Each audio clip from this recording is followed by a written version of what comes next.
నిమిషాలు కాస్త గంటలయ్యాయి, గంటలు కాస్త రోజులు కూడా అయ్యాయి. అంటే నైట్ స్టార్ట్ చేస్తే ఎర్లీ మార్నింగ్ 5 o'clock వరకు కూడా మాట్లాడుకునే వాళ్ళం అన్నమాట.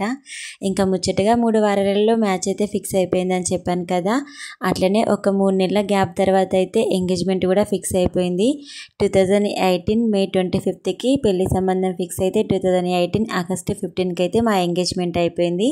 ఇంకా ఎంగేజ్మెంట్ అయిపోయిన తర్వాతనే అసలు స్టోరీ అయితే స్టార్ట్ అయిపోయింది.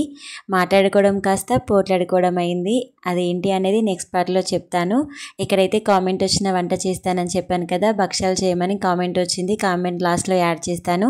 శనగపప్పుతో కాకుండా కందిపప్పుతో చేస్తున్నాను. టేస్టీ అండ్ హెల్దీ, చాలా బాగుంటాయి, ట్రై చేయండి.